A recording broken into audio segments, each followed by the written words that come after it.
bienvenue dans Clés Actu. En cette semaine du 18 août 2025, nous décryptons pour vous l'actualité mondiale. Au programme, les tensions diplomatiques autour du barrage éthiopien sur le Nil, l'industrie de défense européenne en pleine expansion, la nouvelle stratégie commerciale de Donald Trump et le marché automobile européen sous pression. C'est parti. Commençons par un dossier sensible qui cristallise les tensions géopolitiques en Afrique de l'Est, le grand barrage de la Renaissance éthiopienne, le Djerd. Effectivement, Sophie, l'Égypte, dont la sécurité hydrique dépend à 97% du Nil, voit d'un très mauvais œil l'inauguration prévue en septembre 2025 de ce barrage, l'un des plus grands d'Afrique. Le Caire craint une réduction drastique de ses ressources en eau vitale. Pour contrer l'Éthiopie, l'Égypte déploie une diplomatie active, renforçant ses liens avec l'Ouganda et coopérant avec le Soudan, deux pays également opposés au projet. Addis Abeba rejette ces accusations, affirmant que le barrage ne compromettra pas le débit du fleuve et vise à améliorer le bien-être régional. Les enjeux sont énormes, avec des risques de conflit, mais aussi des opportunités pour une gestion concertée du bassin. Passons maintenant à l'Europe, où l'industrie de défense connaît une expansion sans précédent depuis 2022.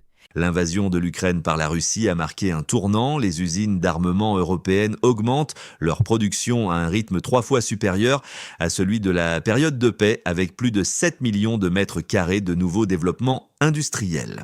Cette montée en puissance, soutenue par des subventions publiques comme le programme ASAP de l'UE, vise à pallier les goulets d'étranglement, notamment en munitions et missiles. Des exemples concrets jalonnent le continent. Une nouvelle usine Rheinmetall en Hongrie, des extensions chez Roxel en France, MBDA en Allemagne et d'autres en Norvège, au Royaume-Uni ou en Finlande. Si la capacité de production d'obus en Europe a considérablement augmenté, elle reste encore inférieure aux besoins réels, soulignant la nécessité de programmes additionnels et une potentielle économie de guerre de longue durée. Donald Trump, potentiellement candidat à la paix, mais surtout artisan d'une nouvelle doctrine commerciale, rebat les cartes de la mondialisation. Son approche repose sur une refonte radicale par l'usage accru de droits de douane sectoriels. Ce système tarifaire complexe, combinant tarifs de base et taux personnalisés, vise à réduire le déficit commercial américain. Les États-Unis utilisent, leur position de force pour négocier avec la Chine, l'Europe, le Canada ou le Mexique, mais la difficulté à découpler les chaînes de valeur internationales et les conséquences macroéconomiques restent des interrogations majeures. Cette politique s'inscrit dans un contexte politique tendu, mêlant critique de l'immigration et des politiques sociétales. Trump semble privilégier l'image et les trophées symboliques, comme en témoigne son intérêt pour les conflits africains, où son action reste inefficace et teintée d'incohérence. Parallèlement, les tensions avec le Brésil, suite au procès de Bolsonaro, illustrent cette approche punitive, avec des tarifs douaniers et des sanctions ciblant la Cour suprême brésilienne. Tournons-nous vers l'Europe et son secteur automobile, confronté à des défis majeurs. Les immatriculations de véhicules industriels et utilitaires ont chuté au premier semestre 2025 dans l'Union européenne, avec une baisse de 15,4% pour les poids lourds.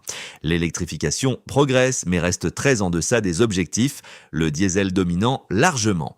Des pays comme l'Allemagne et la France connaissent des reculs marqués, freinés par la transition énergétique, les restrictions urbaines et la fin des aides publiques. Malgré une croissance de l'électrique sur les utilitaires et les bus, la part de marché reste faible. Les constructeurs comme Ford aux États-Unis accélèrent sur des modèles électriques abordables, s'inspirant du gigacasting de Tesla. En Europe, la transition est plus lente, confrontée à des obstacles structurels et un climat économique incertain, malgré les ambitions du Green Deal.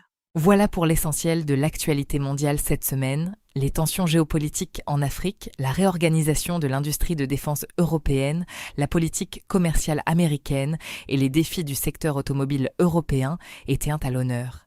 C'était Clés Actu, à vendredi prochain.